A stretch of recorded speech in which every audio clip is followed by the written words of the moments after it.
అంటే ఈ సంక్రాంతి పండుగ సందర్భంగా రేవంత్ రెడ్డి గారు చంద్రబాబు నాయుడు గారికి ఇచ్చిన గిఫ్ట్, ఈ బలహీనమైనటువంటి వృట్టు వేసి చంద్రబాబుకు గిఫ్ట్ ఇచ్చిండి ఎలా రేవంత్ రెడ్డి గారు, అంటే గురుదక్షిణ చెల్లించుకున్నాడు.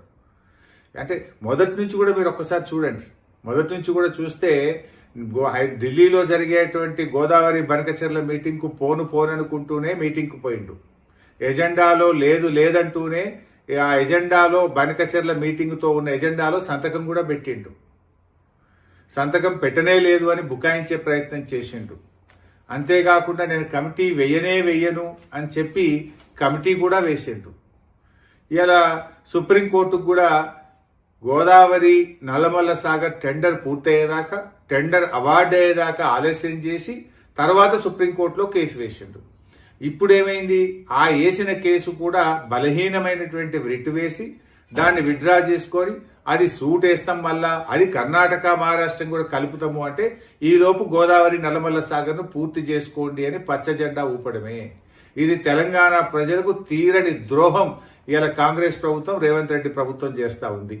ఈ మధ్యనే రేవంత్ రెడ్డి ఒక మాట మాట్లాడాడు, పంచాయతీలు వద్దు, కోర్టులు అసలే తిరగడం వద్దు అనేటువంటి మాటల సారాంశం ఏంటి అంటే బలహీనమైన రిట్ పిటిషన్ వేసి ఆంధ్రప్రదేశ్ కట్టుకోవడమేనా? ఇందుకోసమే మీరు కోర్టులు వద్దు, పంచాయతీలు వద్దు అని మాట్లాడిందా రేవంత్ రెడ్డి గారు? అసలు ఆంధ్రప్రదేశ్ ప్రభుత్వం నాటి తెలుగుదేశం ప్రభుత్వం అయినా తర్వాత వచ్చిన జగన్ ప్రభుత్వం అయినా అసలు తెలంగాణలో అడ్డుకోని ప్రాజెక్ట్ ఏదైనా ఉందా? వాళ్ళు కేసులు వేయని ప్రాజెక్ట్ ఏదైనా ఉందా? కంప్లైంట్ వేయని ప్రాజెక్ట్ ఏదైనా ఉందా? కేసీఆర్ గారు ఎంతో వ్యూహాత్మకంగా ఆయన అటు కాళేశ్వరాన్ని పూర్తి చేసి అనేక 8 ప్రాజెక్టులకు టీఏసీ క్లియరెన్సులు తెచ్చి ఇవాళ ప్రాజెక్టులు నిర్మించింది కేసీఆర్ గారు. కానీ ఇవాళ మీరు ఒకవైపు పాలమూరుకు అనుమతులు లేరు, ఇంకొక వైపు పోలవరం బనకచెర్లకు ఆంధ్రప్రదేశ్కు పరోక్షంగా మీరు సహకరిస్తా ఉన్నారు. ఇది తెలంగాణ ప్రజలకు శాశ్వతంగా రేవంత్ రెడ్డి ప్రభుత్వం చేస్తున్నటువంటి తీరని ద్రోహం. తెలంగాణ సాధించిన బీఆర్ఎస్ పార్టీ నీ అన్యాయాన్ని సహించదు.